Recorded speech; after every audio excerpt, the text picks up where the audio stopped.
السلام علیکم۔ امید کرتا ہوں کہ آپ سب بخیر و عافیت ہوں گے۔ آج ایک مختصر لیکچر ہے علامتی افسانے کے حوالے سے۔ اس پر میں نوٹس لکھ رہا تھا، لیکن ایک کتاب میرے پاس پڑی تھی جس میں بہت ہی آسانی کے ساتھ علامتی افسانے پر تحریر لکھی ہوئی تھی، تو آج اس کو پڑھیں گے کہ علامتی افسانہ کسے کہتے ہیں اور اردو کے مشہور علامتی افسانے کون کون سے ہیں۔ جب افسانہ نگار کسی خاص علامت یا نشانی کے ذریعے کہانی آگے بڑھاتا ہے تو اسے علامتی افسانہ کہا جاتا ہے۔ زبان و بیان پر پابندیوں اور قدغنوں کی وجہ سے بعض اوقات افسانہ نگار اپنا مافی الضمیر بیان کرنے کے لیے علامت کا سہارا لیتا ہے۔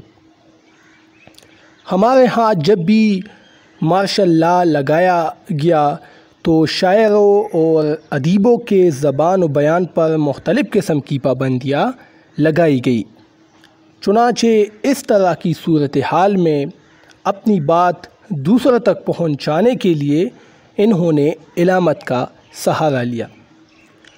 اردو ادب میں انتظار حسین کا زرد کتا، انور سجاد کا کچھوے، مرزا حامد بیگ کا باب نور محمد کا آخری کبت اور اعجاز راہی کا تیسری ہجرت مشہور اردو علامتی افسانے ہیں۔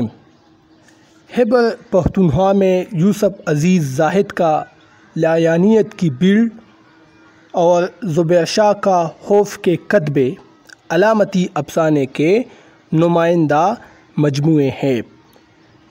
علامتی افسانہ ہم نے پڑھا، ایک کنکلوژن اب میں پیش کرتا ہوں کہ جب افسانہ نگاروں کی زبان و بیان پر قدغن لگائی جاتی ہے، اس پر پابندیاں لگائی جاتی ہیں، کیونکہ مزاحمتی ادب جب افسانہ نگار مزاحمت کرتے ہیں، ملک کے اندر انتشار ہوتا ہے، اس کو پیش کرتے ہیں سیاستدانوں پر، اور جو ہم اسٹیبلشمنٹ کہیں گے اس کے خلاف آواز بلند کرتے ہیں اپنے قلم کے ذریعے سے، اپنے افسانوں کے ذریعے سے، تو پھر اس پر پابندیاں لگائی جاتی ہے، انہیں اٹھایا جاتا ہے، اس کی آواز کو دبایا جاتا ہے۔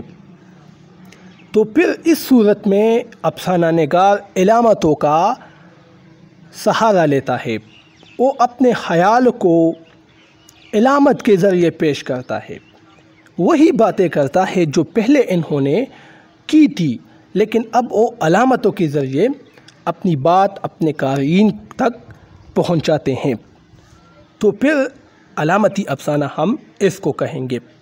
مشہور افسانے زرد کتا، جس میں کتا انتظار حسین نے علامت کے طور پر استعمال کیا ہے اپنے نفس کے لیے، انسانی نفس کے لیے، کہ یہ بالکل کتے ہی کی طرح ہے، یہ افسانہ آپ پڑھیں۔ اس طرح انور سجاد کا ہے، حامد بیگ کا، یہ نام آپ اسکرین پر دیکھ رہے ہیں، تو یہ سب علامتی افسانے ہیں۔ امید ہے کچھ نہ کچھ اس حوالے سے جانکاری آپ کو حاصل ہو چکی ہوگی۔ انشاءاللہ پھر نیکسٹ لیکچر میں ملیں گے۔ اب مجھے اجازت دیجیے، اللہ حافظ۔